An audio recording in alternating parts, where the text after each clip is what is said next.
All right, and a happy Sunday to everyone. Second live stream of the month. I hope we can keep going.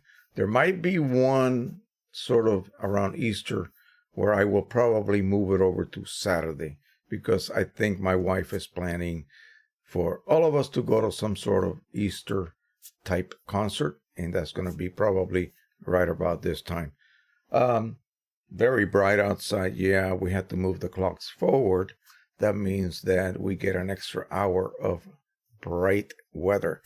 Heck, I was just outside earlier flying drones and breaking down some branches of my dead trees back here and clearing some of that out. That's going to be a big job. I'm going to have to buy a small chainsaw and hack everything down because I really don't want any of those weeds back there. They're weed trees. They're not really anything special. There used to be some hazelnuts, and they used to actually produce nuts, but all of that stuff is dead. I can literally break it. So anyway, been busy this week. Family stuff, school stuff, medical appointments. As always, you know, when you get old, that's part of life. So I recently uploaded a video with 10 subjects, if you will, that I'm going to go ahead and try to tackle. Okay. Maybe I'm a little bit overconfident, but that's, you know, usually the case. I usually put more on the plate than I'm able to do. That happened at work all the time. At the end of the day, I never got what I put on my list to do, my to-do list. Never got it done, and they just kept accumulating. And someone told me, hey, well, just put less on your list. What? Yeah, that actually worked. Yeah, stupid me, right? Anyway, we have, let's see how many we have already. 14 people, and only 3 are saying hello. Come on, say hello to everybody here. And I hope that I am in sync. It's been really odd what's been going on lately, but I rebooted the computer just prior to activating the stream, so I hope that doesn't cause any problems. I'm going to go ahead and move the so-called streaming software over to the little monitor. I think I'm going to be okay. Usually I have it right in front of me because I cannot be, assured that this is going to be supposedly working in sync. In other words, if I do this, you should be able to hear me clapping, right? Not afterwards. Anyway, we have 1066 Internet was here early with us.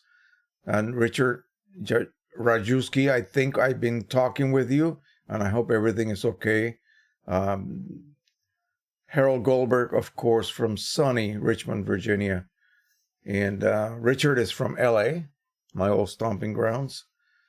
Jim Ewing is here. He's got a Pro 1000. Charles Verbruggen, Antwerp, Belgium. Martin Soteman from the Netherlands. I killed that name. I'm sorry. Rusty Nelson Photography is here from Kennett Square, Pennsylvania. Alrighty, so we got 20 people. Come on, boys and girls, jump in, say howdy, tell us what printer you are interested in, or would like to buy, or already own, or have trouble with, or whatever the case may be. Go ahead and let us know. Share with us all of this stuff, and we'll try to help each other here. I don't like to be the only person spewing out information, sort of. I'm going to post the list of stuff that I'm going to be covering here.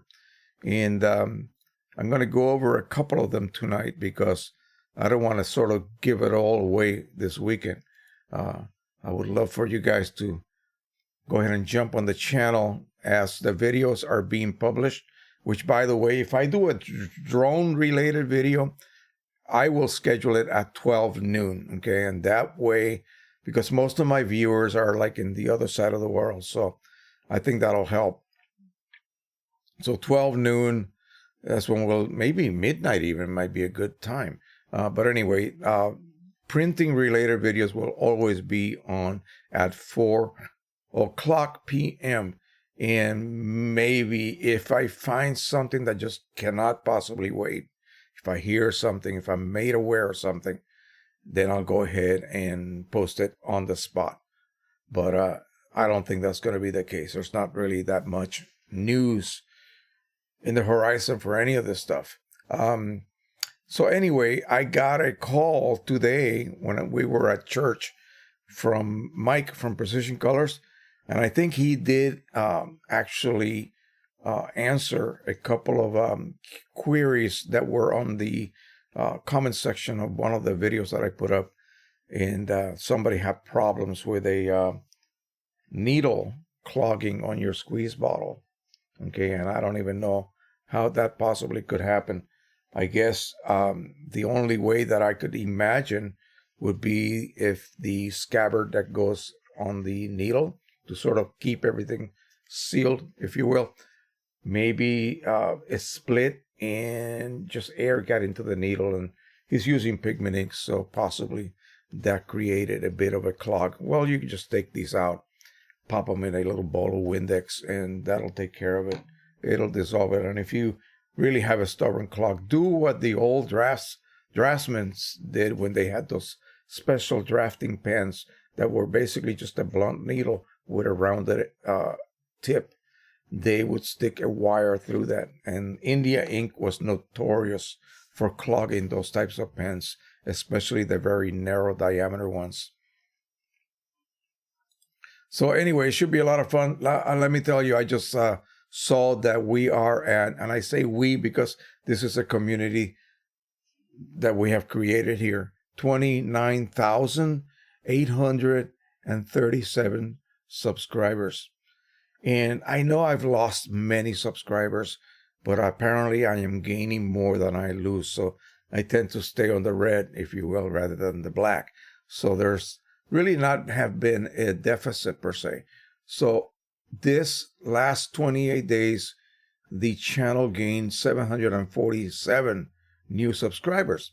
And I think it has to do with the fact that I have now decided to post daily, except for today and possibly even tomorrow. I don't know yet. I think I'll have a drone video tomorrow at noon. So I will have something done.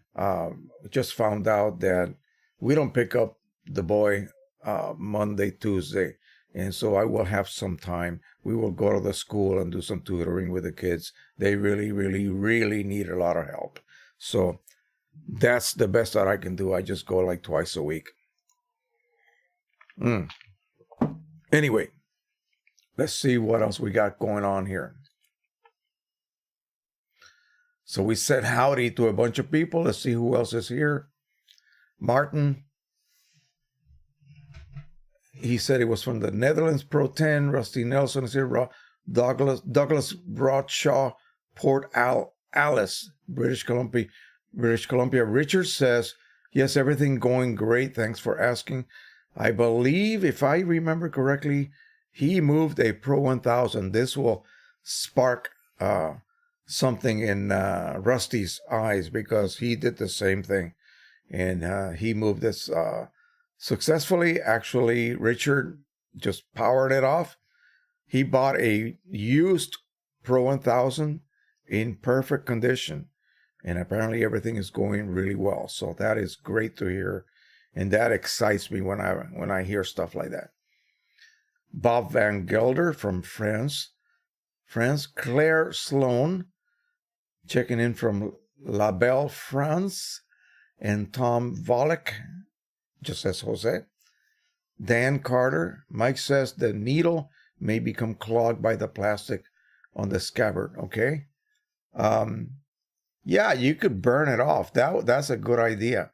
A brief moment on a flame is supposed to melt the clog and clear. I think what happens, and that's a good point. Thanks for bringing that up. When you stick the scabbard, let me go get one with a scabbard.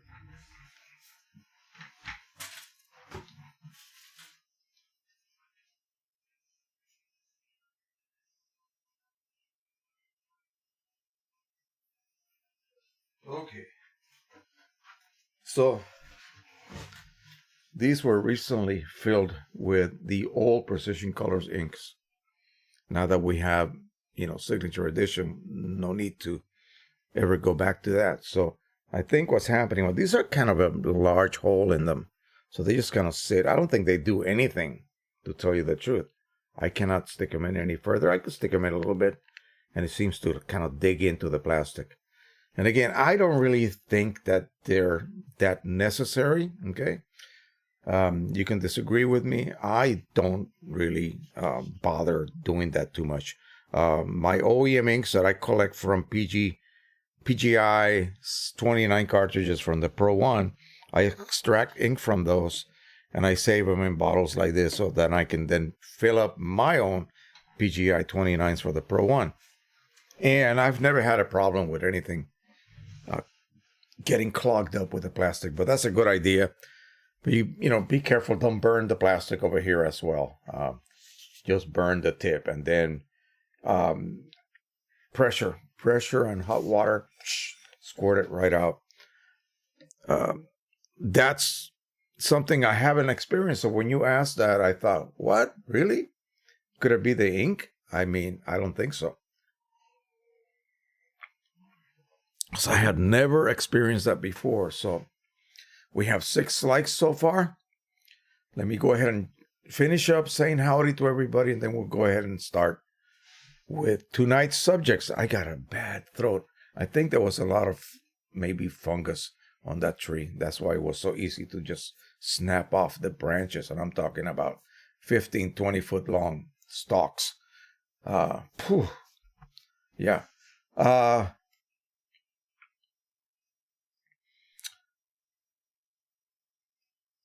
Douglas says, just give the bottle a little squeeze after refilling so air moves in and out, and wipe the paper with a paper towel. Yeah, I also, with my dye inks, because we had an episode way back where magenta, for whatever the reason, began to develop fungal spore syndrome, if you will.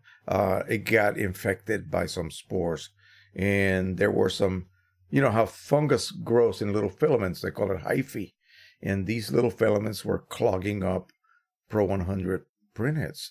Back then it was actually Pro 9000 printheads. I actually went to 3 of them with this batch of inks.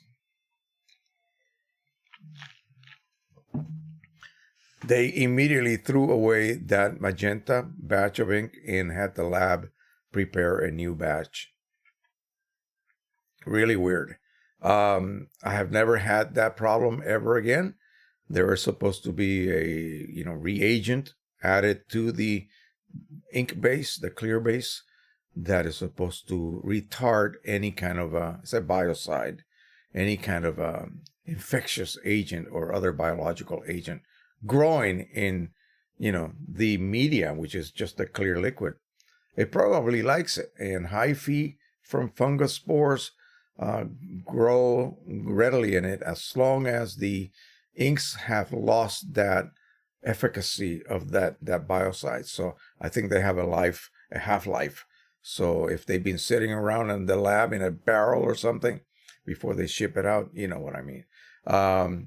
It could be at the point where it's no longer sufficiently able to, eliminate any kind of infection. Yeah, I burnt up 3 printheads just with that. And Precision Colors also received some of that ink, and he caught it just in time. It really looked like somebody had taken fungus from a moldy bread and just floated it in the liquid. And imagine that getting in your Canon printhead and then being burnt, basically, because ink is exploded out. That fungus was burning up inside these printheads and basically clogging them up permanently. The only option is to throw the printhead out and start with a new one. But anyway, that's just, a little history, and it is possible it could happen again. All right, let's see what else we got here.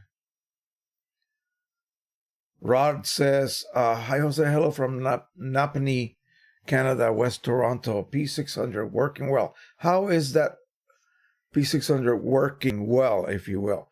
How is the black ink switch valve? Have you had any kind of problems with it? Because one of the worst mistakes people make with these Epson printers is to be afraid to use the black ink switch valve. You need to use it. Oh, but it uses about 3 milliliters of ink when it... Yes, I know it does. But not using it will cause it to break down eventually. I don't know whether they improved upon it as they redesigned that style printer and called it the P600, because it was really an R3000. Okay, that was really revised. And the 3000, the valve was horrible. So you don't use it, you lose it.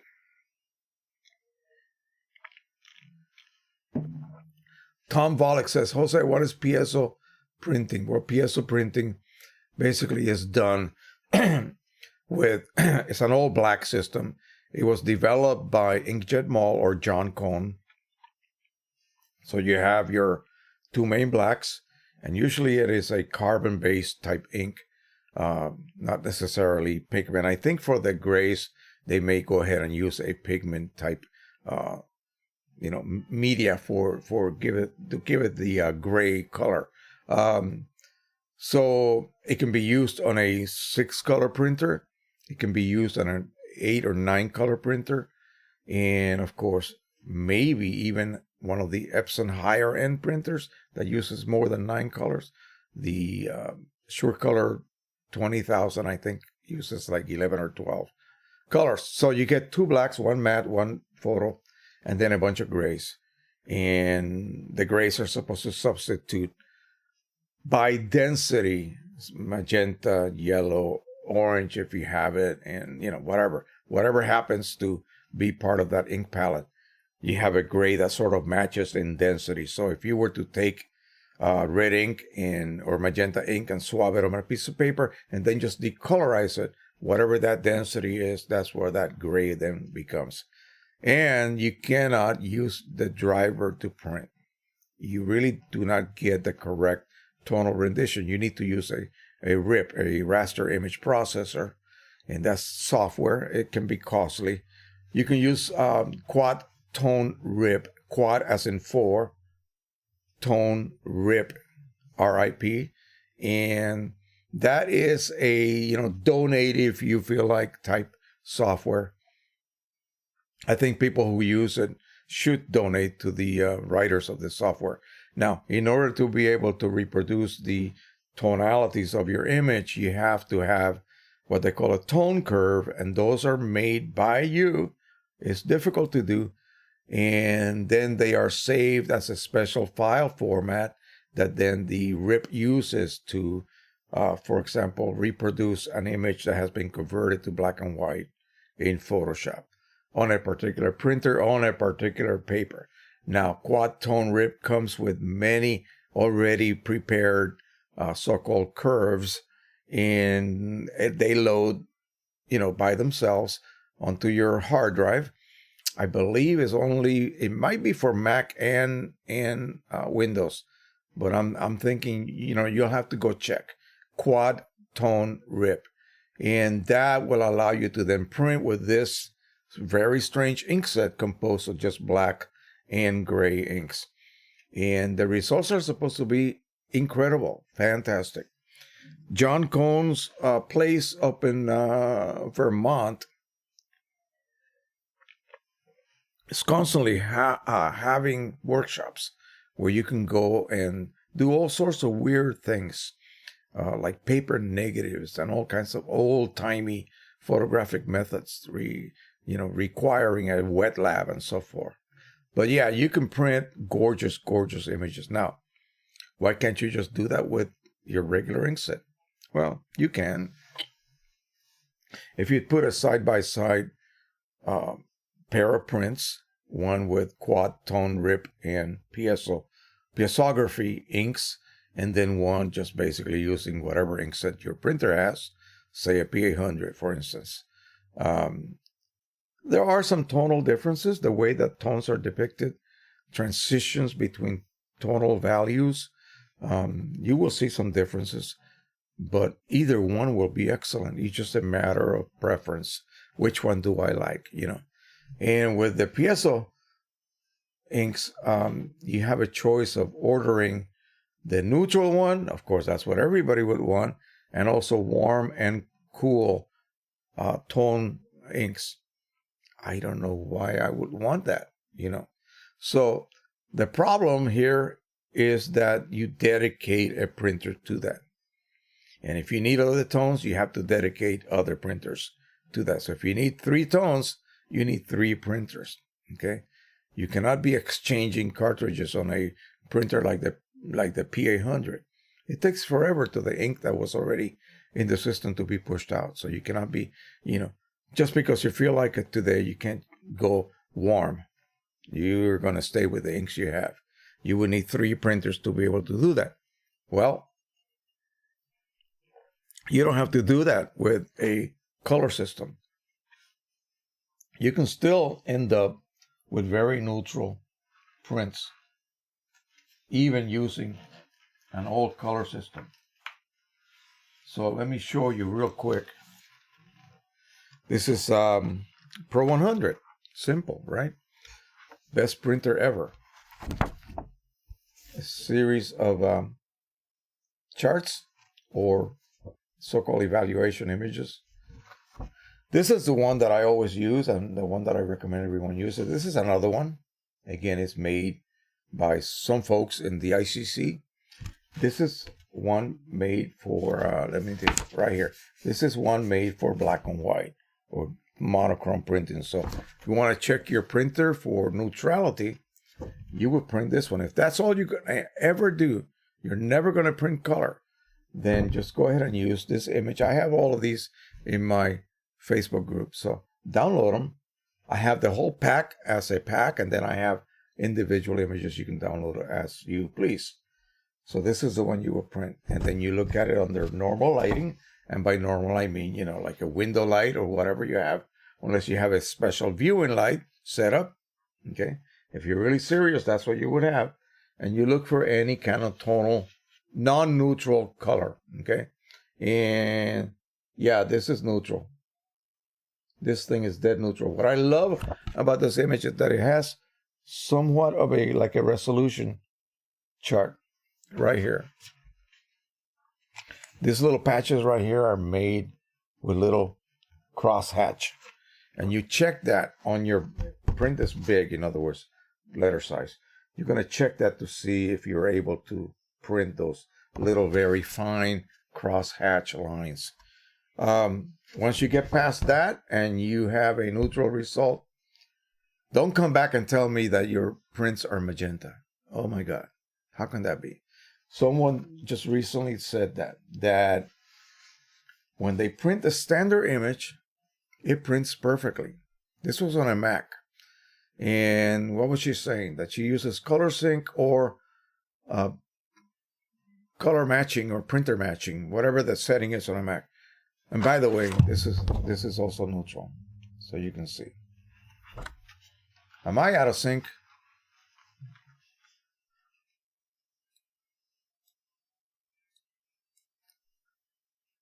Yeah, I'm out of sync. I think I'm out of sync. I hate that. Someone please tell me if I'm way out of sync or not. I'm getting so tired of this. In order to repair this, I need to like reboot everything. So I would have to stop the live stream. And I would hate to do that. Yeah. All right, guys. So I'm going to go ahead and leave you guys and come right back. All right. Hang in there.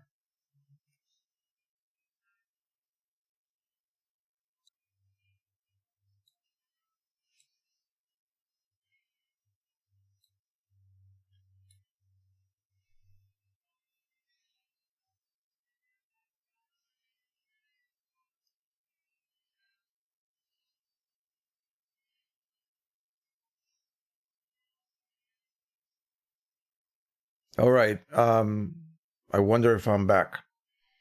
I may have to stop the stream and restart it. I'll give you guys a bit of time to let me know. I am back in sync. Yeah, it's this damn software. Maybe later on tonight, because we have an extra hour of daylight, I'll go ahead and do a very quick stream with some other software that I have been experimenting with and see how that holds up. All right. I hope that everything is back in business. Let's go ahead. I'm going to leave this right here in front of me. I don't know whether it is when I transfer it over to my little side monitor. In fact, let's just go ahead and turn that off for now. I don't need it. We're going to leave the software here. I usually move the software over to that other monitor. It's like having dual monitors. And it seems that every time I do that, it just fouls it up. Anyway, so what were we saying? Let's go back and see what people are talking about. And then I'm going to go ahead and cover, again, like I said, some of the subjects on what I hope to be a 10 video series. Not a series 1, 2, 3, 4. They're not going to be in the order that I necessarily read to you in that previous video. But it'll be in some sort of makes sense type order. All right, Rod Levesque says, and Curtis Pazar Jr. says, hello. All righty. Rod says, I use the switch valve at least once a week, no issues. I have a spare damper unit ready to go in case. Okay, you're all set. Yeah, you are all set. And he said, it looks like Epson sealed the end of the valve with Mylar and put lubricant in there. Okay, well, I hope that's the case. I think there was something seriously wrong with the design.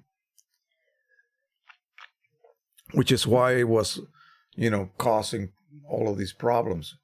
But I think it was exasperated by people simply not using it enough. I got some information from a service center guy who said that the valve is rated for something like 1,400 switches. I don't think anyone uses it that much. The reason people are afraid to use that black ink switch valve, and what Epson recommends, this is, they don't tell you, if you don't use it, it's going to go bad. They don't say that. They just tell you to use it. And to print in batches. In other words, don't print 2 images on matte paper and then 1 on glossy and then go back to matte and then go back. No. Make your batches, if you will. Say for one day, you're going to print nothing but matte. And then you have another batch that's going to require a burrito paper, which is going to be sort of a semi-gloss. You will need to switch back to photo black. Here's what happens. So it is using some ink because it has to. So matte black ink, literally, if you take 2 Q-tips and take some black, photo black, and some matte black, and smear them on glossy paper. Okay? You need to use glossy paper so you'll see this. Once the smear's dry, the one with matte black is going to appear sort of matte. It's not going to have much, if any, gloss. And the one that you use photo black on will be shiny. In fact, it'll probably be shinier than the paper itself. So it's quite glossy. So think about it. The matte black is more dense. That's why it is used for matte media, which is a duller reflective index. And so you need a stronger black so that you get more visual contrast, if you will. And that way you won't be saying, oh, this looks so dull, and on glossy it looks so beautiful with a lot of pop. Yeah, well, that's the case, of course. So you need a stronger ink. But in order to do that, it has to be made matte, because the more pigment you add, the less of the glossy base is actually there. So when you switch to matte, it doesn't use so much ink because the matte black ink is so strong that all you need to do is push maybe several ml of the photo black. But when you switch back to photo black, you need to remove all of the matte black ink that was in that channel. Think of it as a Y, matte black, photo black, converging. The valve is right here, and then one single channel, like a Y, like a letter Y. And so, like the Y chromosome. Yeah, there you go. That's it. And so, once it converges, you only have one channel for whatever ink you are going to use. And so, it requires more ink to flush out matte black ink than it does to flush out photo black. Okay, but it does use ink. So, and that's what scares people. And so they won't use the valve, and then the valve goes bad. The big giveaway, the big giveaway is that you switch, and when you try to run a nozzle check, and it always seems to happen when you switch back to photo black. After a long tenure, if you will, of printing matte black, and you're terrified of switching back, and you switch back, and then that valve sort of fails. It doesn't fully switch over to the other tunnel, if you will, or canal. And so the photo black ink never gets exposed. And it's set to print with that channel, but there's no ink flowing. And so you get a blank result, or a very, very minimal result as far as nozzles. And yeah, the worst scenario is when the valve actually breaks and your photo black ink just drains into your printer completely. And because the chip has no clue what happened, it reports that you have ink when in reality you have none.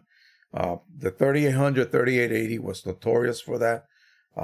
Cartridges would literally just leak right out and end up in your maintenance cartridge. Yeah. So the way to cure that is simply to just use it. And on my P800 right now, I have a roll of luster paper. I don't know if you see these prints back here, and also that big panorama that I did with the drone. I printed on the P800. Well, now I'm pretty much done with that kind of work. So I'm going to remove the roll. I'm going to load that canvas from Breathing Color. I know I've been talking about that. And I also got another roll, another sample roll, 17 by 10 feet of like a vinyl type material that is inkjet quality, in other words. So I'm going to try some of that. And I picked up a bottle of varnish for the canvas. So we're going to be doing some canvas printing and some varnishing of these prints. And I'm going to go ahead and just basically mount them on Masonite using a water-based adhesive. And there won't be any kind of chemical reaction with the inks. And so then I'm going to go ahead and varnish them. I'm just going to use a brush. They say to use a special roller, but I don't think it's that necessary. Of course, the roller works better. But the the varnish I got for free. The type of vinyl, printable vinyl, I also got for free. You just pay for shipping. There's a lot of offers like that by Breathing Color. So check them out. And subscribe to their newsletter. That way you get the emails that tell you about these basically free offers. You just pay for shipping and you're done. Okay. Tom Volek says, thank you, 1066 Internet. To Rod Lavesque, I've heard no reports on the switch valve problems on the current crop of Epson printers, guessing they resolved it for the P800 and P600. Yeah, that's what I'm thinking. That's what I'm thinking, because my R3000 was literally given to me. The guy said, please just pay me shipping and I will send it to you. I set it up. I did a video setting it up, how wonderful that printer, easily to set up, and ran an nozzle check. And then I realized, shoot, it's only printing 7 channels. What's going on here? It was on Photo Black. It I guess set itself for Photo Black, and Photo Black is not printing. So switched it back to matte. I got like 80% nozzle check, and then I went ahead and cleaned and got a full matte black. That's all I could use it on, matte black. No wonder he gave it to me for free. Let's see. Henry Stoffel from sunny Medford, Massachusetts. Let me tell you, it's been warm here, folks. I don't know what kind of weather you guys have been having where you live, but it's been really nice here. I think spring has arrived. My daffodils are at their glory right now. And I just flew the drone, and all of my neighbors' trees are flowering. So, and this is Maryland. This is not supposed to be this nice yet, okay? Maybe by mid-April or maybe by mid-March, I should say, not late April. I know the cherry blossoms are about to start blooming down by the river. All right. Martin says, hi, Jose. I have a question with regards to the usage of matte ink on the Pro 10. Yes, that's a good subject. Let me get a drinky here. Wow, I don't know what got into my throat when I was cutting all of that. Okay, so if I select from the driver media type photo paper, matte photo paper, will it use matte black ink? No, it will use Photo Black. I don't want to use the fine art selection because it forces me to use borders. I saw your video where you recommend to replace the Photo Black with matte black ink. Yes, simple. You need to basically just, from anyone, I mean, even if you are using the Pro 10 and you're using OEM inks, okay, all you have to do literally is get a resetter, get an extra Photo Black cartridge, and use it. And then when it is empty, this is the wrong cartridge. When it is empty, you fill it with matte black ink. Photo black cartridge, photo black cartridge, but filled with matte black ink. Okay, so it still has the chip, which identifies this as photo black. So you put it in the photo black channel, it's going to run matte black through that channel instead. The problem is you are set for now printing on matte. If that is all you do, then fine, just continue doing that. Now, if you want to do some thick paper that you must use the fine art setting and the rear feeder, or the manual feeder in the back, then you'll have to accept the so-called borders. And those are there to prevent any kind of abrasion or any kind of problem that may occur when you're printing toward the edges, because edges of papers are not really supported that well. Okay, the leading and trailing edges, they don't have any support. They emerge under the platen, and if it's curling a little bit up, it's gonna pop up. It's gonna get hit by the print head. It's gonna create some streaks, scratches. So that's why they introduced that. That's why they kind of force that on you. QImage Ultimate has a trick that allows you to fool that. Now the Pro 1000 also has a trick, but it's actually a software trick that you actually activate a setting, and it will then ignore that. And you'll be able to print using matte black ink. Again, you can use the regular paper choice for matte black on the Pro 1000, and it will use matte black. But in some cases, it will ask you about that border, and you can actually negate that. You can actually get away with not printing with that border. So if it's a standard paper, for instance, and you want to print to, say, a borderless, normally it would not allow you to do that, especially fine art choice. So it's really tricky, but you can actually print without that border on the Pro 1000, or print on regular matte black paper, using matte black ink without switching over to the other mode. Yeah, it's tricky. The Pro 1000 actually uses both inks. When you have photo black activated, it will use a little bit of matte black. When you have matte black activated, it will use also a little bit of photo black in the mix.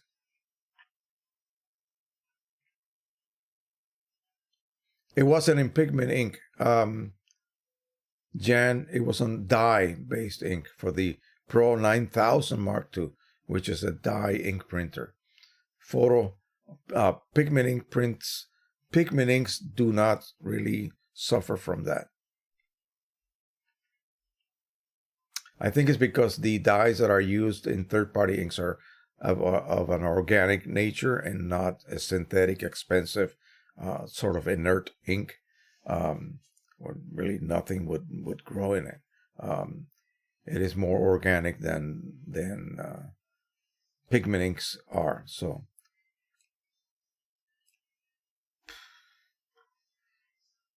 Martin says, is this really the only way to use matte ink, low borderless prints? I see, to use matte ink, I think is in borderless prints. Yeah, that's it. That's the only way. Get a photo black cartridge and fill it up with matte black ink. And that way, if it is a standard size that can be printed borderless, then you'll get away with that. Otherwise, no. You got to use fine art in order to trigger that usage of matte black. Yeah. I had it explained to me. It didn't make sense when I heard it to begin with. Why the heck do Canon printers, a whole line of them will do that, will just use photo black ink in that normal matte black, I keep saying matte black, that normal matte paper or matte media choice. It shouldn't do that. It should allow you to just print with matte black ink regardless.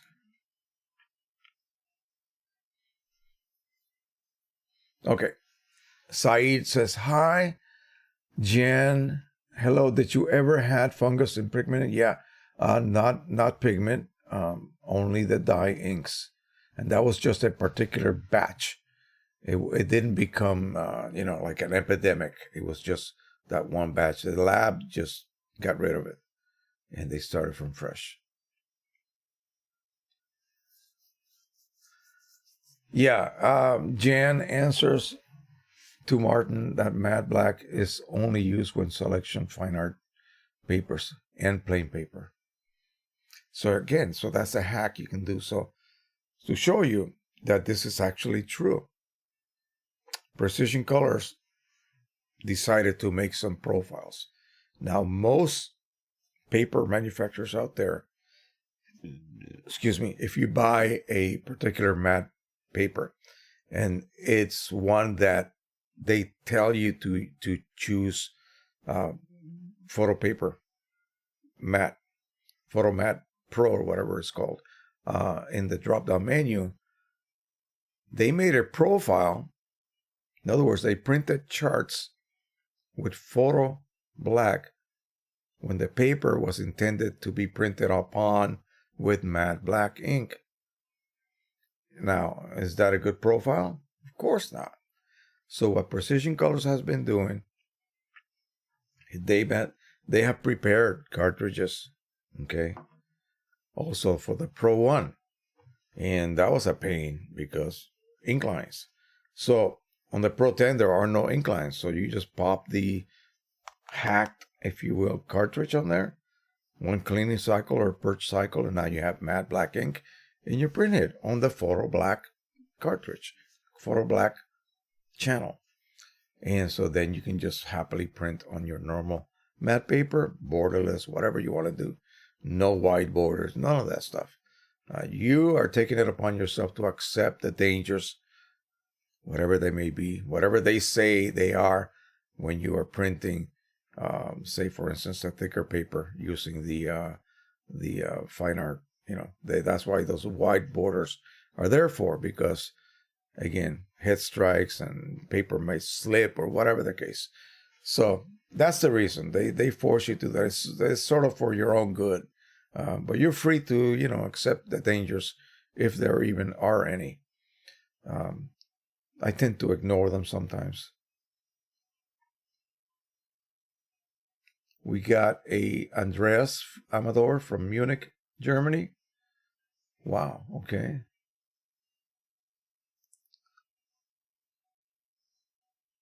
Yeah, the glitchiness is my throat right now. I'm dying right now. Yeah. Martin says, thanks. Okay, and then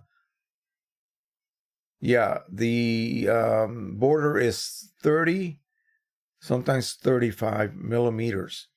Now, if you're printing a larger print, like a 13 by 19 or A3 plus, then it's okay. Well, it's still a lot, because 25 millimeters is like 1 inch. And to me, 1 inch is a pretty wide border. So, yeah, you got to end up with an even wider one. So what people are doing is creating 30 millimeter borders on either side as well. That way they get sort of equal borders all around. Still a lot of border. Alrighty. Andreas says, oh, he already did. Rod Levesque. Epson Japan announced a replacement P800, P600 printers. No switch valve added. Blue ink. What? No switch valve added, blue ink. Plus, they are 30% smaller. New roll adapter ships May. Wow, finally. Hey, we might be adding something new to the channel. I'll have to check that out. What did they do? Did they take away one of the grays? The only way they can incorporate a full-blown 9-color ink palette is to create a new printhead with 9 channels. That's what they should have done ages ago. For some reason, they have been basically reusing the same 8-channel printhead from the days of the 2880. Okay, sure, they update certain circuitry or whatever, but you know, it's the same basic design. What they needed all along was 9-channel printhead, And this would never have happened. So by not creating a 9-channel printhead, they had to come up with some ingenious way to allow 2 different types of inks to share the same channel. That's crazy. So anyway, that sounds good. I would love to learn more about that. Charles Rios, he uses the Pro 100 and refilled his cartridges, but I am wondering how many times can I use the OEM cartridge and how many times can I reset them before they suck? Okay, well, it depends how good you are. That's it. These don't have anything in them that wears out. That's an inert material sponge or fiber sponge. 2 different layers. Okay. The only thing you can screw up, of course, is change the diameter of that hole. I don't know. There's really nothing you're going to screw up. How many times can you reset? No one really knows. No one really knows. The only thing that you will notice as you continue refilling is that your ink delivery efficiency will begin to drop. Oh, I'm complaining. No, don't complain, because you're not supposed to do this anyway. See? Whoa, you're not supposed to do this anyway. So the fact that we can get away with it, we should be, every time that we get a good refill and good ink flow, I pat myself in the back. I'm getting away with, what, every time I do this. So when will it happen? I don't know. Really, I don't. There's a company, and I have said this many times, there's a company that basically sells like prints of like old expired historic patents. They're nice for offices, that type of environment. And they print hundreds of them a day on Pro 100s. They have 100 Pro 100s. They did that as a joke, okay? They didn't want 90. They wanted 100 of them. So they set them up and they use Precision Colors inks. Gallons of it, okay? And they have individuals whose job only is to refill and to rejuvenate these cartridges when they need to be rejuvenated. And when is that? Well, when they no longer supply enough ink. How does that happen? Because of the refilling process. If you go beyond low, in other words, you depleted all of the ink in this reservoir. So now you have no ink to replenish the sponge as you squeeze one more print out of your printer. So don't do that. Before this even goes empty, reset it and top it off. That way this sponge, the characteristics of the sponge, the saturation level of the sponge remains optimal. It's not perfect. Ultimately, it's going to go bad. Okay? Doesn't mean that the chip goes bad. Well, the chip will go bad if you screw up your resetting. But the sponge needs to be kept happy, healthy. And the way to do that is to print. But as soon as you begin to notice a very low level, before it even gets declared as low, reset it and refill it.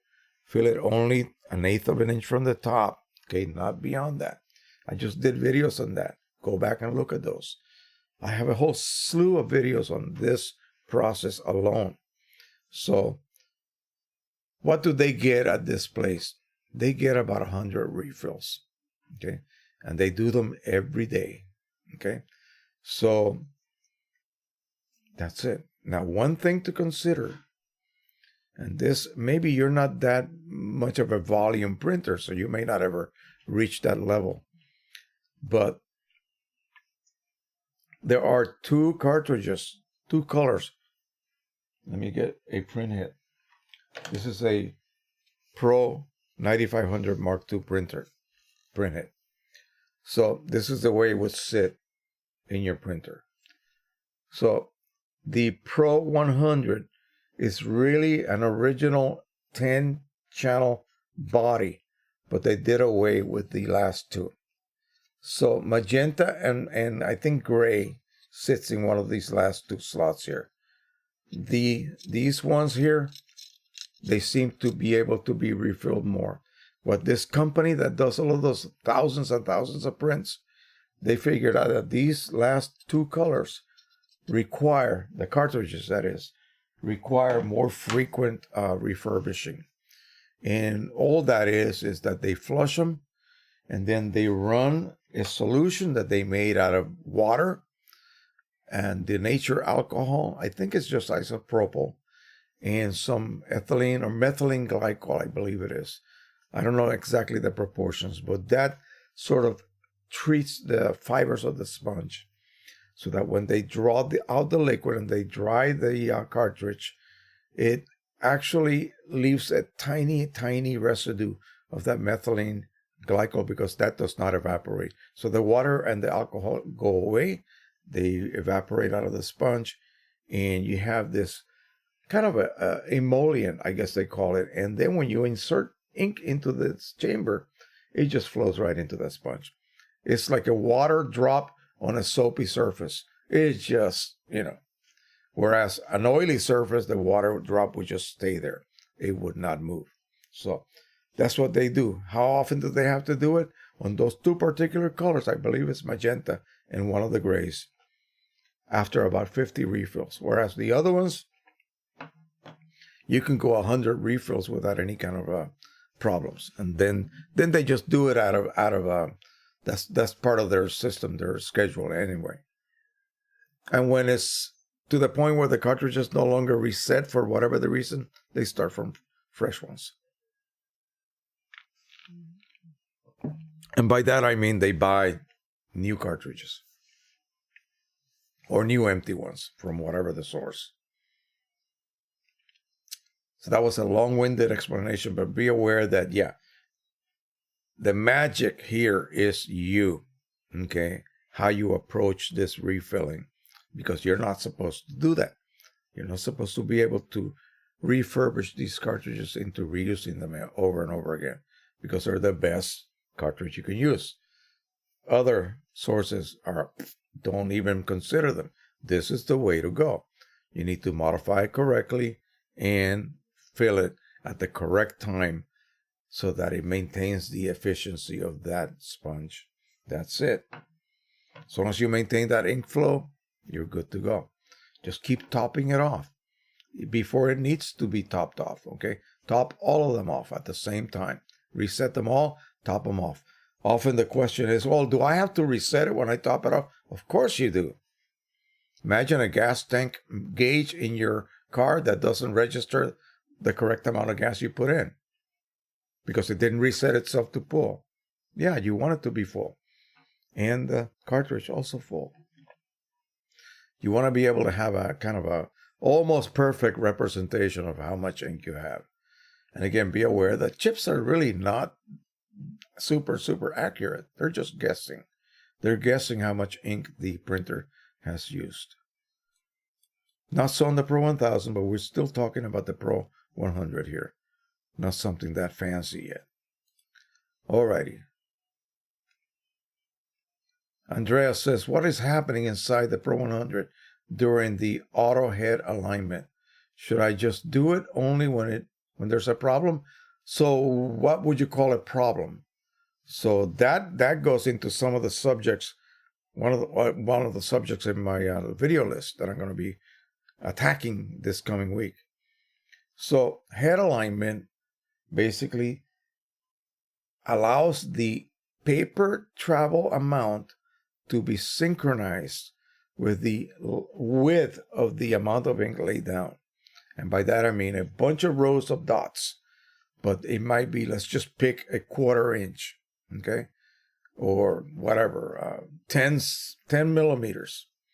And if you lay down 10 millimeters of ink, create a band that is that wide, then the paper has to advance exactly one more row beyond that. So if you had, let's just pick 10 lines made by 10 rows of nozzles, you have to advance so that the next band occurs one nozzle beyond this last one. You see, it cannot be 2 nozzles, otherwise you would have a gap. It cannot be 9 nozzles, otherwise you would have an overlap. You would have a gap. This is perfect. Would be an overlap. More than that would be an even worse overlap, and so on.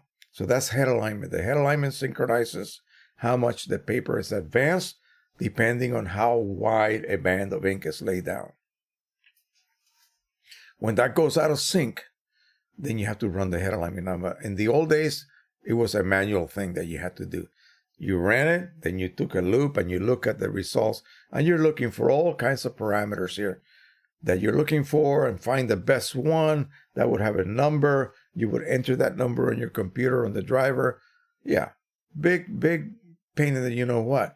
But now these newer printers do the automatic head alignment. So how can they possibly do that? They have a sensor that reads the surface of the paper, what it just created during that little printing exercise, and then it just determines by what it senses, what it scans, as to which one is the best one, and it will apply a correction. If nothing is perfect, it will apply a correction to get something to be perfect, in other words. So that is a perfect alignment. That's what I call head alignment. There's no overlap, there's no gap. If you advance too much, you get a gap. Not enough, you get an overlap. Just the right amount, it's continuous printing, even when you print in a lower quality setting. Every day I see this from people. I'm getting banding. Well, banding usually can be caused by 2 things. You're missing some nozzles. So run a nozzle check. If that comes out perfect, then you need to run the head alignment. If it's not perfect, run a cleaning cycle, followed by another nozzle check. Hopefully, it will be perfect, and then you run the head alignment. Sometimes you have to run 2 head alignments to create a perfect condition. On an older printer, no amount of head alignment will help you. The reason is the encoder strip in the back of the printhead assembly, the back wall of your printer. If you look and you look inside, you will see a little mylar clear strip that has little microscopic lines etched on it. You don't see them because they're like a micron in width, even less maybe. There's a sensor in the printhead assembly that reads that. It's like a GPS. It can locate the exact position anywhere along the full length of travel of that printhead. Okay, so that's what it uses. If that gets smudgy from overspray because you're printing borderless, then it cannot determine where it is. That causes other problems as well, but one of them is a problem with your printer cannot be head aligned. No matter how many times you do it, you still have banding. You can clean it manually. It's a tricky job, and you have to be really careful that you don't do more harm than good. Okay.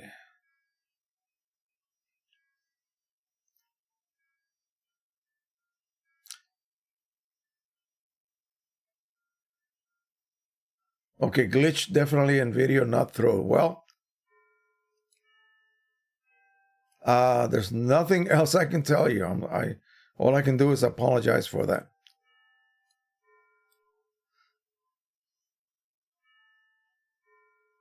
I'm not getting any warnings here for bandwidth problems or anything of the sort. It says good connection, high level of stripe of bands here. So I don't know what it might be. Glitchy as in it stops and catches. Is that what it's doing? That'll be solved once the video is processed, hopefully, and then you can watch it at a later time if you cannot stand it. Again, I'm going to go ahead after I get off the air here. I'm going to go ahead and load up the other software. We'll do a very quick. It'll be all experimental, by the way, because I don't necessarily know how to use it expertly yet. But the cool thing about it is that it allows other people to kind of become part of the panel if they have a camera as well as a microphone. And we can have 2 at the same time.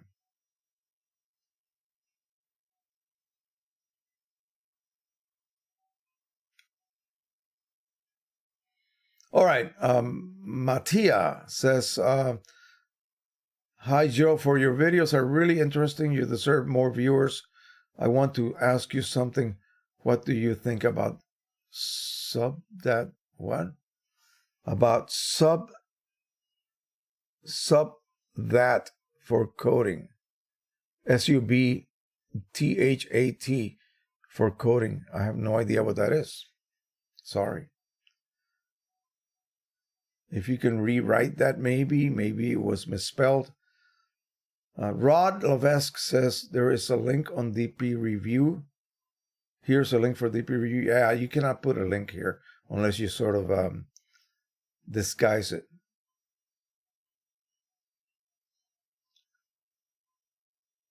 A link for what? Charles Rios says, I appreciate you, Jose. Okay, thank you so much. 1066 Internet.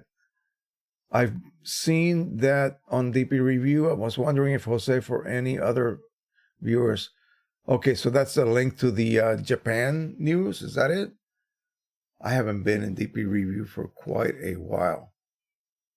Was it just recently put up? Let me check it out real quick here. That would be interesting. That would be something to look forward to. Finally, you know?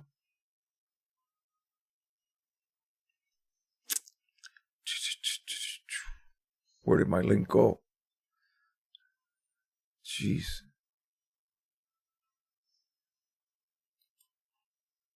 Nope. Why don't I have the DP Review link or bookmark? That's weird. Anyway, gosh. Okay, Jim Ewing says, I'm having a problem getting certain papers to register on the Pro 1000 printer display after using the media configuration tool. I can't even get the Fine Art Smooth to register. All right, so let me go over to the screen and I will try to show you how. Let me look up media configuration.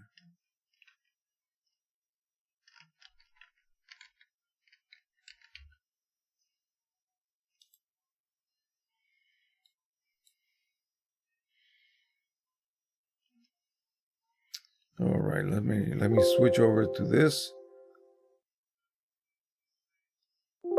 It is acquiring information, and it's going to ask me to allow it to load the newest online media configurations available. Let me jump over to the screen display. All right, so I'm going to say yes, let it do its thing.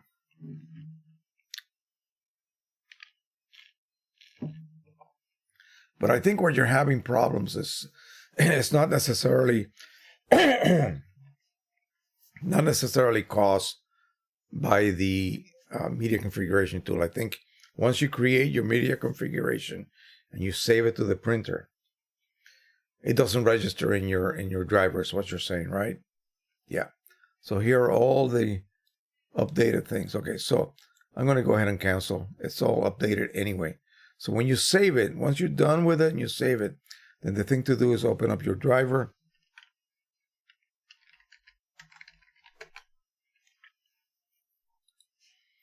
We'll do the Pro 1000, of course. Right-click, printing preferences, boom, and boom. Okay, so now I hope you can see right in the middle of the screen. So you got to go into maintenance. And let me show you what it shows up as. Custom. See that? It'll show up as a custom folder. And here are my 1, 2, 3, 4, 5, 6 configurations I have done. For Palo Duro etching, San Gabriel Barrita, Aurora Art Natural and White, Blanco Matte Canvas, and Palo Duro Soft Gloss Rag. You come to your maintenance, update media configuration right here. So you update that. I'm not going to do it again. And then you have to turn off your driver, close it and then reopen it. Once you reopen it, it should show them. Try that. I know it's a little screwy way of doing it. I did a video on it a long time ago, and I showed exactly what to do. Now, with the new so-called driver that people are talking about, you're supposed to be able to create a lot more media configurations. Right now, I'm only permitted to save 6. I have to delete all kinds of other weird Japanese type papers to make room for the new configurations I created. That's the way it is. Once you guys get the new updated firmware, I should say, on your Pro 1000, and again, you also got to consider the fact that if you're using single-use chips and refilling that printer, you got to be careful when you update a firmware. You never know what could happen. You could end up not being able to, any longer use third-party chips.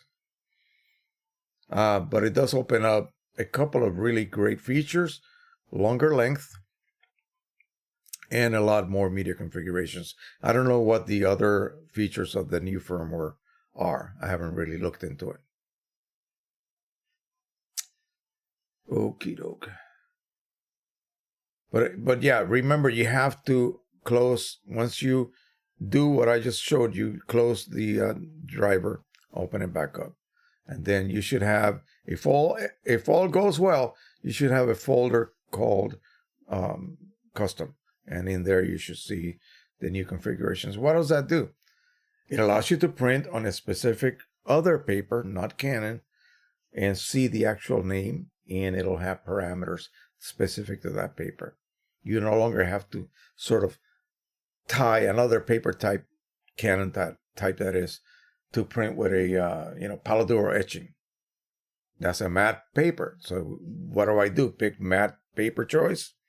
That will use photo black. I can't do that, you see, on another printer. You see what I mean? So it will set up that paper choice to the correct parameters the printer needs to use.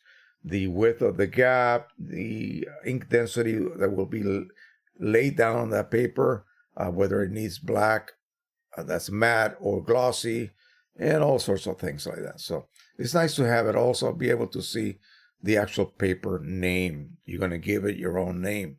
And it could be whatever you choose to give it, by the way. So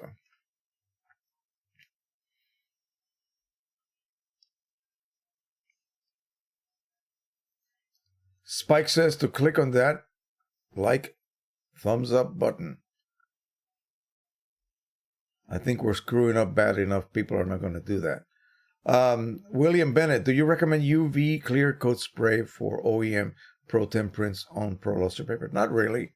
Not really, unless you see that maybe there's a little bit of gloss differential. Maybe you didn't use an overall application of the Chrome Optimizer. It depends. It's up to you. I mean, it's not really required.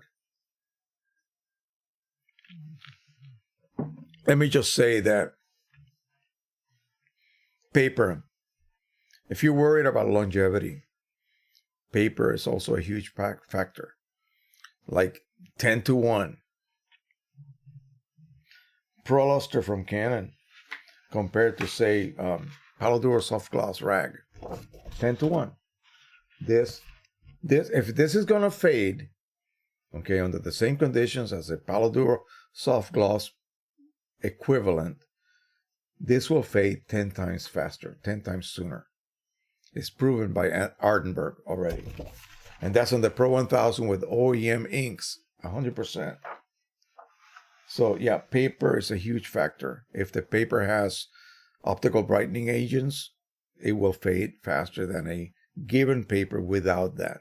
If the paper is RC coated with OBAs, it will, fade a lot faster than the same print with the same inks done on a really, really good paper like Palladuro soft gloss. Period. 10 to 1, literally. Maybe even higher.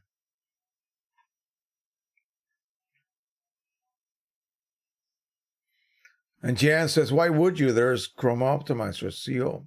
Sure. But, it depends. It depends on the paper. It depends on the paper whether even the overall coat will create enough of an even situation where you don't see gloss differential. They don't say that it eliminates it. It helps it. But and again, Chrome Optimizer does not provide any kind of UV protection at all. It doesn't have that kind of characteristics. Mike Cheney's here. Hey, alrighty. Well, I hope it comes out good, Mike. I don't know about that. I'm gonna experiment on something right after we get off the air here. In fact, I'm thinking I will make this maybe only until 6 o'clock, and then we'll come back using different software. It'll all be on YouTube, so I'll just be using a different software to stream with, and it's supposed to be better. We'll see. Let's see. Lumeniacal. That's a good name. Is here, and he says, hello. 1066 Internet says, link for the P800 replacement. Well, people cannot link on here. They have to sort of disguise it to be able to get away with it. Jim Ewing says, thank you. I'll try to find your other video. Luminical says, what is your opinion of the RR or Red River Palo Duro Burrito Fiber 300? I haven't used that one yet, but it's supposed to be very good as well. All of those Palo Duro family papers, mamma mia, it's beautiful. Beautiful stuff. I've fallen in love with that paper of late, says Luminical. Mike Cheney says, oh, I like experiments. Yeah, this is going to be a big experiment. We will see.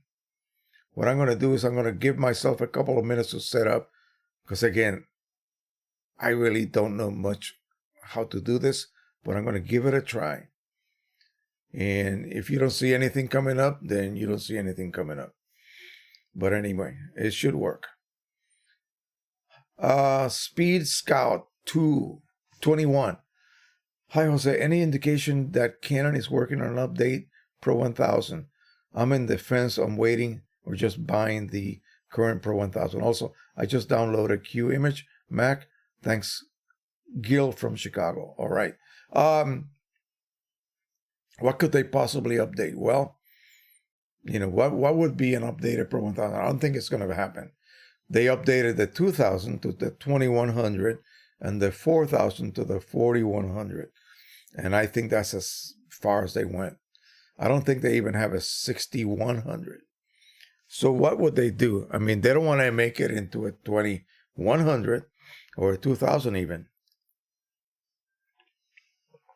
What would you consider an update for the Pro 2000, the Pro 1000? They're never going to get rid of the cleaning cycles. That's here to stay. What could possibly be changed on that printer? What would you consider an update so that you would say, oh, I'll wait? Okay, I'm curious. I can't imagine what that would be. The only so-called update or improvement for me, and I don't necessarily want roll adapter in that printer, would be to, if you must clean that print head, when you print a lot, you have to clean the print head because it builds up residue. The ink is made out of pigment particles on a liquid media. It's being burnt as it is being exploded out of the print head. High heat is what's used. And so you need to flush out periodically that print head. So you don't want to do it when it clogs up. You want to do it before it clogs, before it needs it.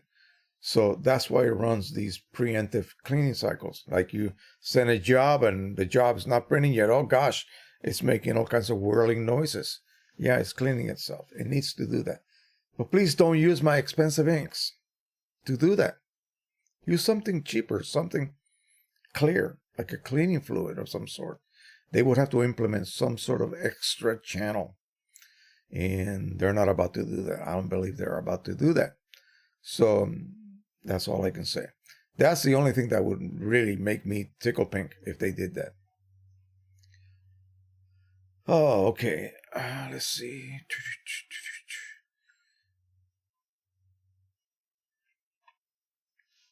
I'm hoping using Q-Image will help me get rid of the magenta, the Mac, quote-unquote, magenta cast. So, I don't know what that is, to tell you the truth, I'm a Windows user, so I'm not here to vilify Mac or Windows or whatever, or Apple or whatever. No. What is causing the, you put it on quotes, I didn't, you did, Mac Magenta Cast.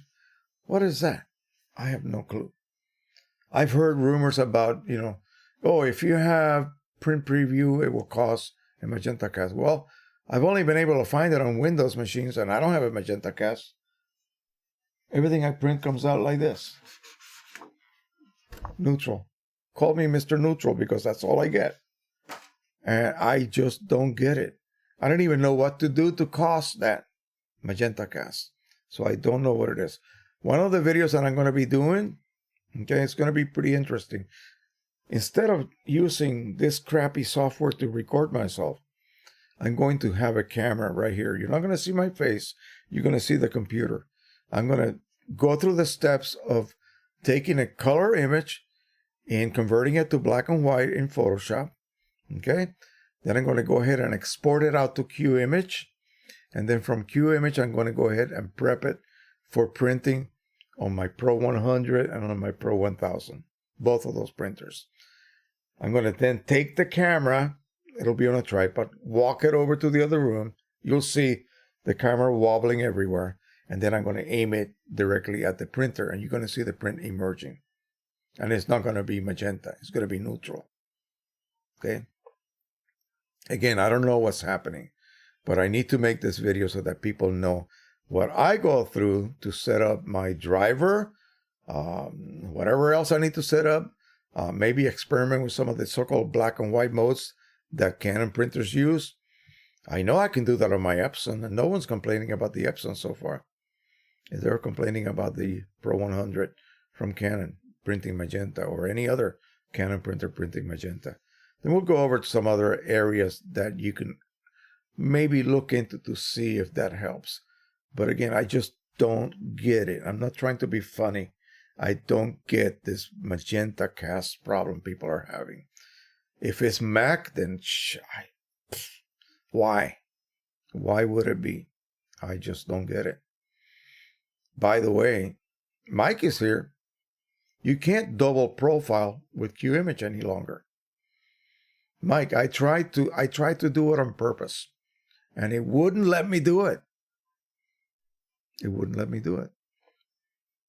I was talking in a very recent video, and I think I used the word PISS off some people, because I did make reference to Macintosh drivers. No, not Macintosh drivers, but drivers for the Mac system.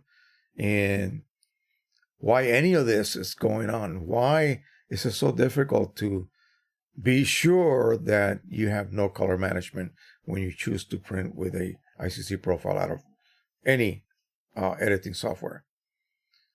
I spoke about not trusting anything, and why I eventually moved over to Windows years ago, because I just never was sure what the settings were. And so with Windows, if I screw up, it's my fault. I did it. Everything is manual. Nothing is automatic. In other words, the system is not assuming that I'm a dummy. It's assuming that I know what I'm doing. So it's letting me make my own choices. And I think, without ruffling any feathers, automation sometimes assumes that you're not smart enough to do things on your own, so we're going to automate it for you. Well, then I saw that QImage automates this process for you. If I try to change my settings in the driver, but then I tell QImage to print on some other mode, I see this little display that says that the driver settings have been changed. And I say, well, I still don't trust you, QImage. I'm going to look up my settings on the actual driver.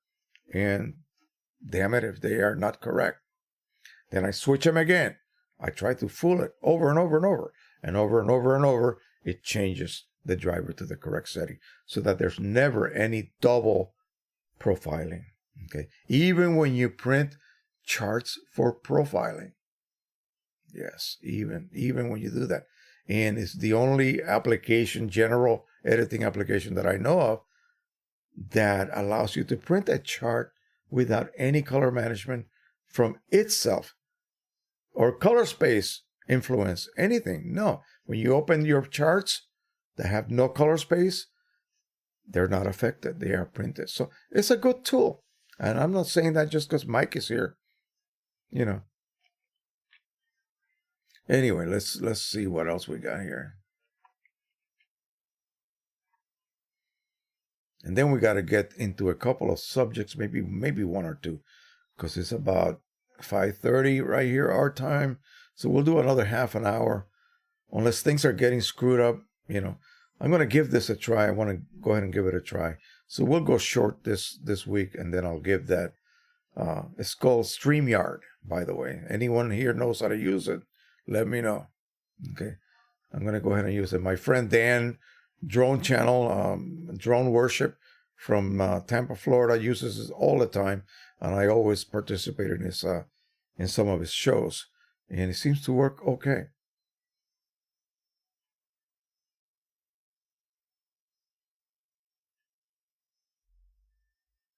Okay, I would like an update to the Pro 100 so that it can print borderless on 11 by 14 paper. Okay, yeah, that for whatever reason, that's not considered a standard size. There's a mechanical reason for that. Okay, there is a mechanical reason for that. If you think about what borderless requires, you take an image, you pick a paper size, and you tell the printer driver, hey, I want to print this borderless. Well, it has to then expand that image beyond the borders of that particular paper size. So when it does that, it's going to overspray. It's going to print where paper no longer exists. So there's got to be something underneath to catch that. Well, it's not a continuous sponge. It isn't. It's actually areas that it can collect ink. And so 11 inches happens to not be an area where it can collect ink. In this case, 8 is one, 5 is another, 4, and I think 13 as well. And if it was larger than that, it could, it would jump up. But again, those are just specific areas where overspray can be captured by the sponge, the platen sponge.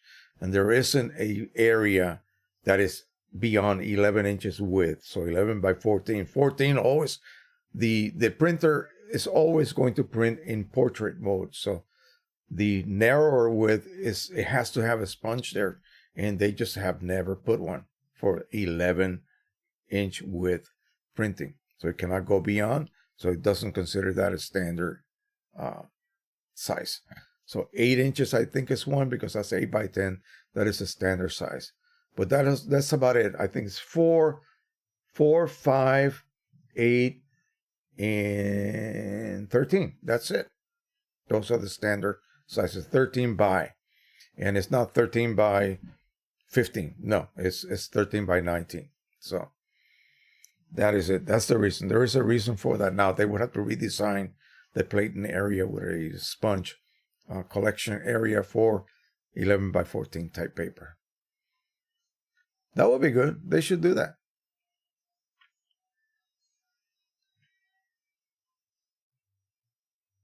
Jen says, the new printer is a Sure Color P5000 17-inch. Oh, I knew that. Yeah. The P5000's been around already. There's nothing new about that.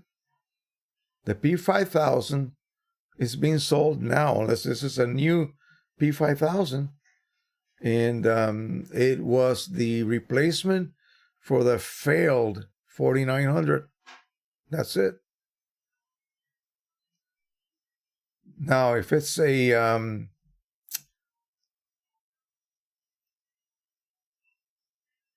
what is that replacing again? The P800? I don't think so.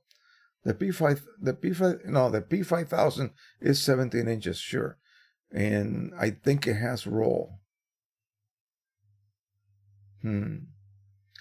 Luminical, do you custom profile your favorite papers? Yes, I do. Yes, I do. What hardware do you use? Well, either an older Color Monkey photo or the i1 Studio, which is just that, but revamped. And one of the best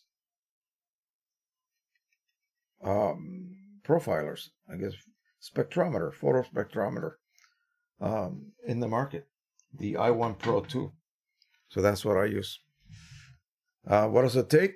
Yeah, 5 bills for the small one and 1,500 for the big one.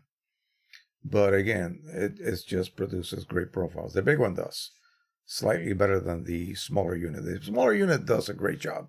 Don't get me wrong, and you may never see the difference in most cases. Agent X, when you discover the alternate method breaking the inner cartridge diaphragm for refilling TO59's carts and the Epson 2400, did you have any cartridge leaking inside the printer? Yes, I did. Absolutely.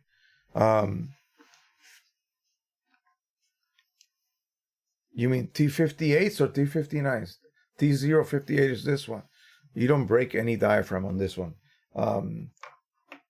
That system, again, 50-50, where you actually force air. You literally would pop the diaphragm that Epson implemented to keep you from refilling. And yeah, it would leak everywhere if you did it incorrectly. And you would do it incorrectly like 50% of the time. Not a good thing. I did a video on that, and I'm thinking about removing it. It's one of my most widely viewed videos ever, but it's not relevant anymore because chances are you will not be able to be successful at it. So I'm thinking about removing it. Luminiacal says, so 11x14 is best printed on 13x19. Yeah. Yeah, you waste paper that way, but you create a 11x14 template and print it on a larger, center it on a larger piece of paper and just trim it. Exactly.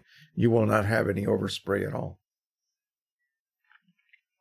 Getting your printer all full of muck internally, that causes a lot of problems with streaks and smudges later on.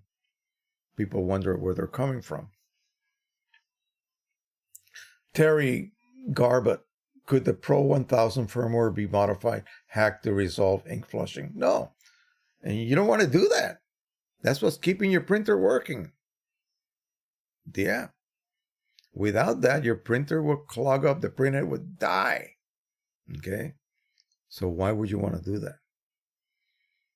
I know it's a pain. I know.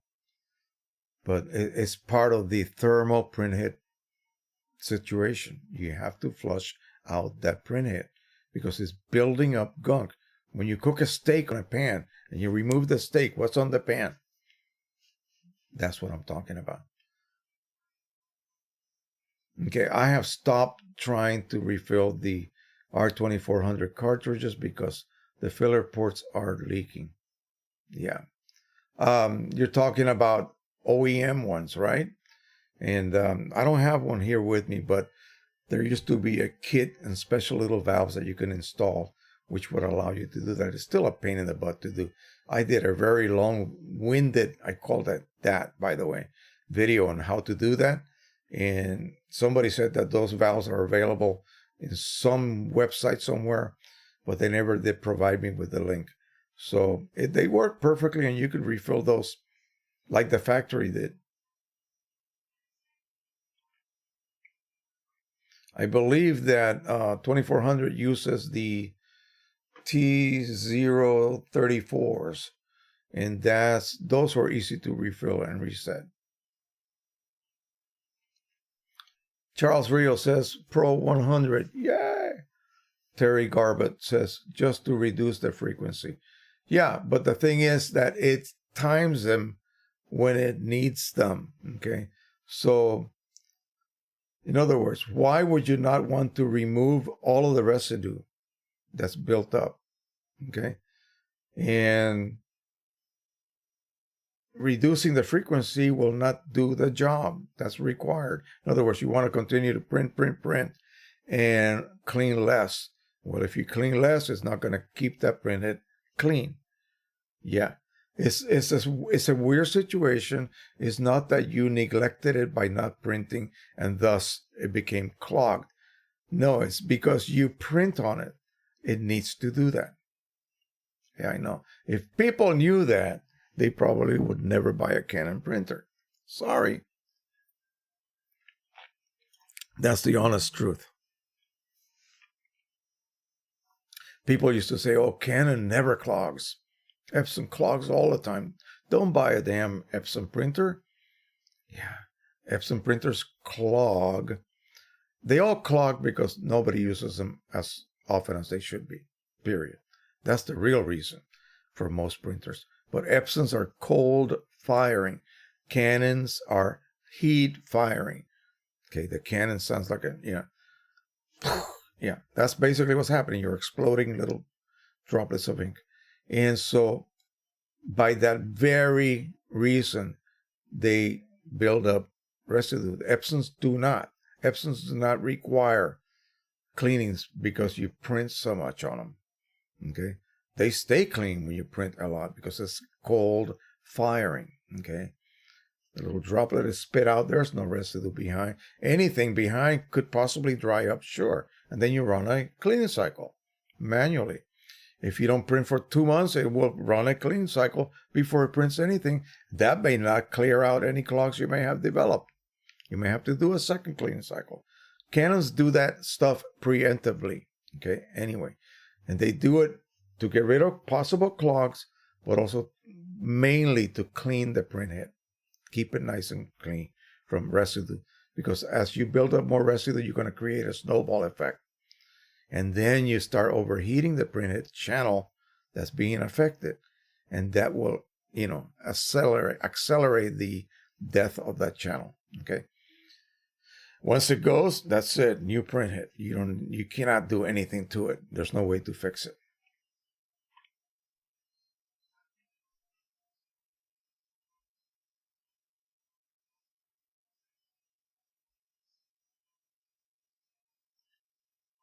All right, so somebody says, look up you misses my question. Okay, if I missed anybody's questions, I apologize. Go ahead and post them again. This thing is moving and I cannot keep track of it. Most big channels that have live streams have people that monitor this for them. It's only me here. Andrea says, I use a Spider 5 for calibration. Most of the time prints do match, but sometimes blues tend to be more violet purple on the print. Well, that's normal. Yeah, it's very difficult to reproduce blues. The blue you see on your screen cannot be reproduced by your printer. You want to see how out of gamut some of those blues are? Just use the gamut warning in Photoshop. They will turn gray. Areas that turn gray are areas that cannot be reproduced by the printer. Sort of, okay? Within a certain degree. But still, let me see. I got a particular image here that is really, you guys have seen this one before. Let me find it here.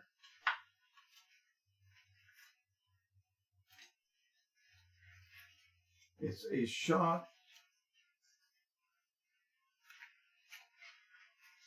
If I could find the damn thing. Let me just take it over here and do it. A fan. Here we go.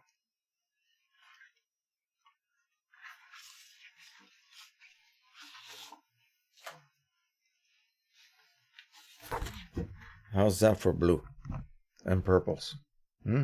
That's intense.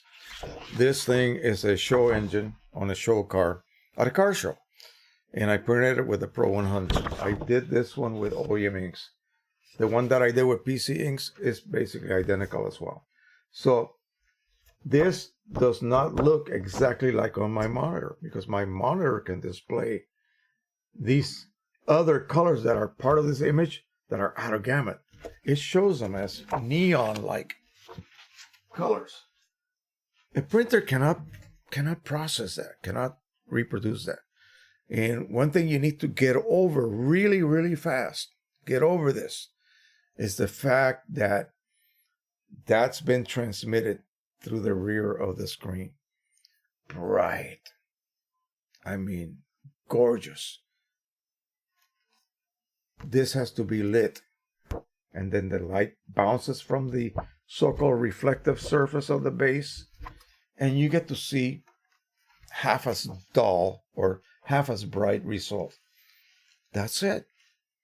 There's no way in God's green earth you're going to be able to see yellows, oranges, deep blues, purples that are going to match what your display is spitting at you.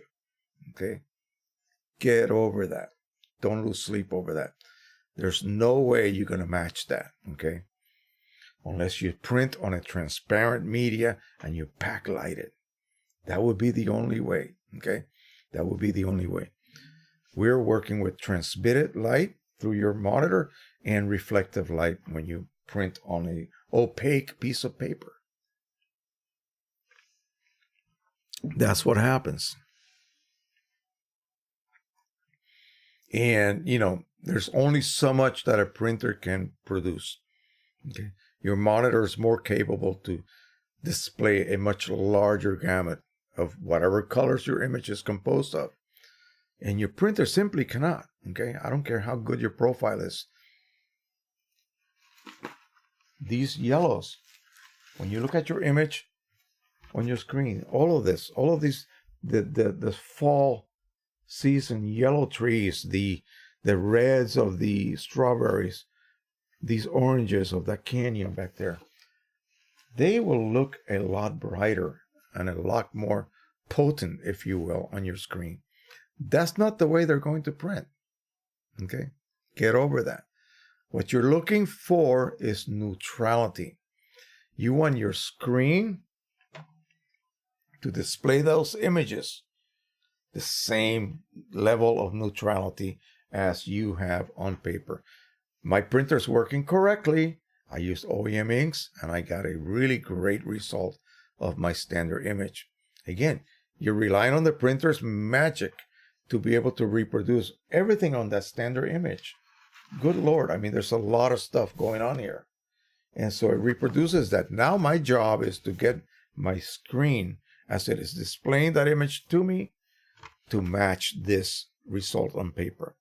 Even though this result is duller than the screen will ever happily want to, the screen is always going to be brighter, in other words. So what you do is you have to adjust your white balance, your white point, through the softwares of all of these instruments here, so that you end up at a neutral display that matches this neutral black print, okay, or color.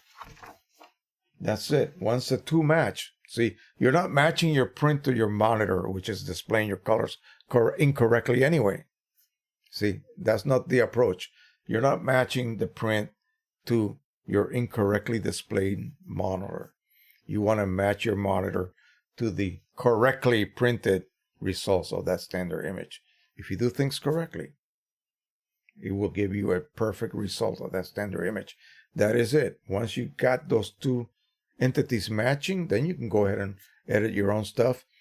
You will not get any magenta cast on any of your stuff. I don't see magenta cast in this. Unless I make a change in my settings when I start printing my own images, I may be introducing something that wasn't there before when I printed that standard image and I match my monitor to it. That's it. So it would be like if I have a thermometer that's, atomic calibrated and it's perfect, and then I buy one from CVS and I stick it in the same bucket of water. This one reads correctly because it is atomic, and then this one is 2 degrees off. I would have to adjust it. But then it might not be linear. As we go up 10, 15, 20, 30 degrees, this way or that way, this may not match. The same thing goes with scales. Something like this has to be able to be accurate with 1 gram or 10 milligrams, as well as 500 grams or anything in between. So you use weights, calibration weights that are exactly that weight, and you check to see if the scale is actually reading those weights linearly, perfectly, so that the 10-gram one registers as 10.0, the 50-gram one, 50.0, and up to the 500, 500.0, not 502, not 598. In the 10 milligrams, it shows up as 10 milligrams. You see, so that means that the scale is accurate within this range to that range. The same thing with photos. They have to be linear. So again, that's a long subject and very detailed subject. And I just don't want to get into that tonight. That's a big headache. But anyway, once you achieve that match, that's it. You're done. You're pretty much done. Anything else that happens is because that image is that. Too dark, too magenta, too yellow, too whatever. Because now you're editing in a correctly displaying monitor. So, yeah, it's tricky. It's tricky, but once you get it, it should not be a problem. And you should be able to nail everything down.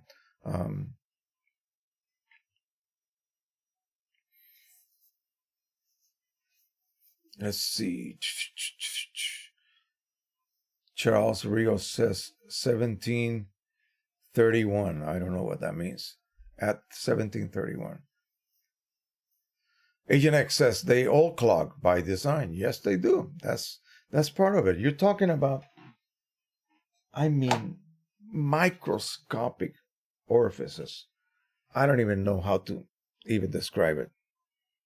There are 10 channels right there. Yeah, 10 channels with several hundred nozzles per channel. Yeah. And you can only see them with a microscope. Okay. And so you can imagine pigment particles is like gravel when you look at it microscopically. And all it takes is one to get stuck in there. And that immediately starts creating a backup. Yeah. No amount of flushing or cleaning cycle is going to force one of those little pebbles out of that hole. Of course, the pigment particles are ground to specific diameters that are much smaller than the actual diameter of a nozzle.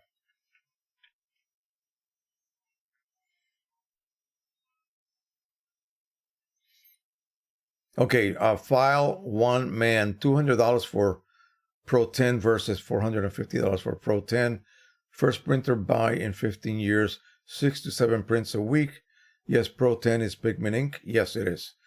Pro 10 is pigment ink. Pro 100 is dye ink. Either one, if you're using OEM inks, are outstanding longevity. Okay. If you wait around Christmas, the Pro 10 sometimes is offered by a certain seller at the end of the day after you get your rebate, like $99 or something like that, some ridiculous price. Charles Rio says, what happened if you do too many internal cleans on a Pro 100? Well, cleanings actually do harm the printhead. Okay, and they say do not do too many cleanings in a row, but stop. Let the printer rest, especially deep cleanings. Those apply so much vacuum against the printhead nozzle plate that you cause the lamination. Okay, that's where the layers that make up this last plate here, what does all the magic right there, becomes pulled by the vacuum that is applied. Because you're not forcing ink through it, you're pulling ink from it via vacuum created by the purge pump. Okay, so yeah, you do a deep cleaning, you stop, don't do anything else. Don't even check your nozzle check yet. Get it, let it rest for about half an hour, come back, and then proceed to perform the nozzle check and cross your fingers that everything is hunky-dory at that point.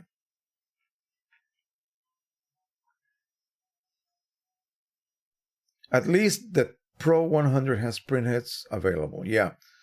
You can find them. I mean, it's something that you have to be careful with because there's too many refurbished print heads. What the hell does that mean?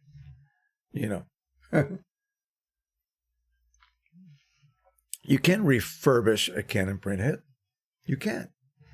There's physical damage that has occurred during the use, just during using normal use.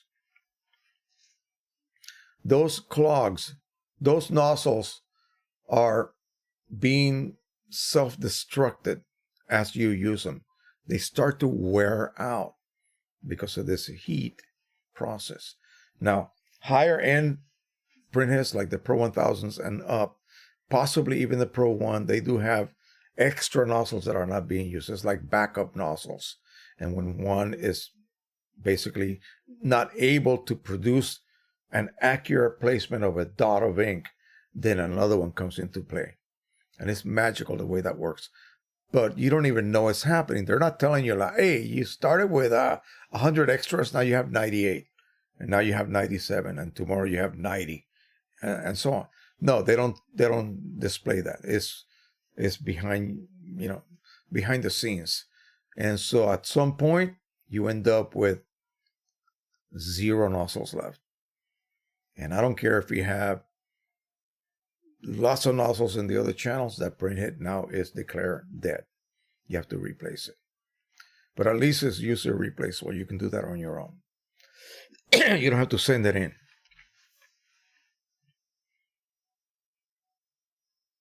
I know that ink has to go somewhere. It goes into the internal waste ink pads on a Pro 100, Pro 10, and a Pro 1. In the Pro 1000, there are maintenance cartridges that you can change yourself. Agent X says, I wish the Pro 100 had a way to redirect the waste ink into an external tank like the 2400. Yeah, they don't. And the 2400, you can just open up a side panel, take out the hose, and put it into a bottle. That's it. And now you're basically bypassing the internal waste pads and emptying your ink in a bottle, like I'm doing with all of my Epson printers. Not so with Canon. You cannot do that. In fact, the Canon waste pads are buried inside at the very. Somebody said, "Well, I'll drill a hole through the base and let the ink drain out." No, fine, it'll drain out, sort of. But what do you do about the counters that are constantly counting the so-called waste ink level? Once it reaches a certain count, the printer stops working. Why are you going to send a $100 net printer for refurbishing, and it's going to cost you $200 to do, if they even have the pads to refurbish it? No, you just buy a new one.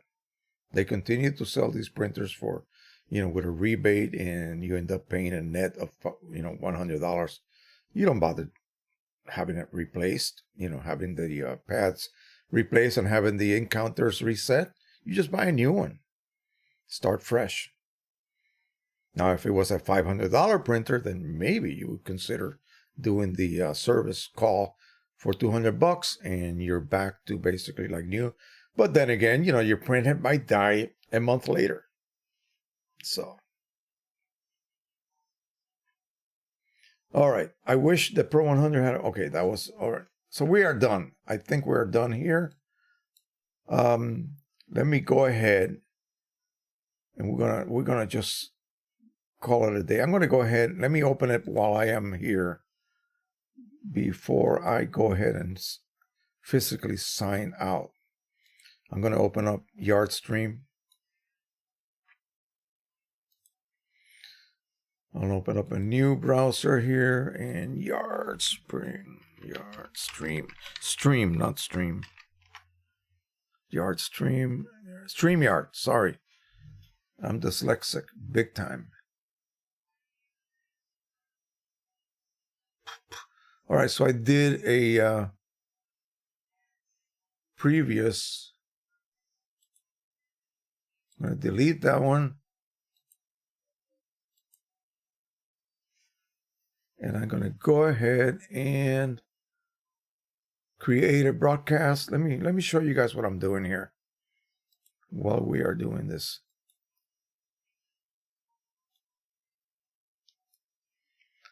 So we're going to call this, we're going to do this from YouTube. This is my account.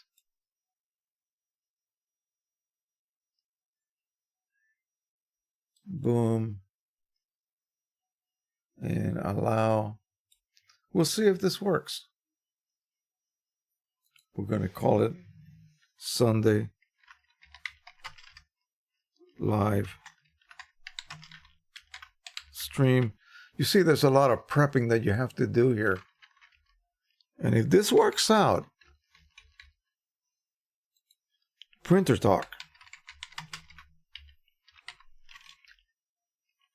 photo, printer talk, and we'll make that public, and we'll create the broadcast right now.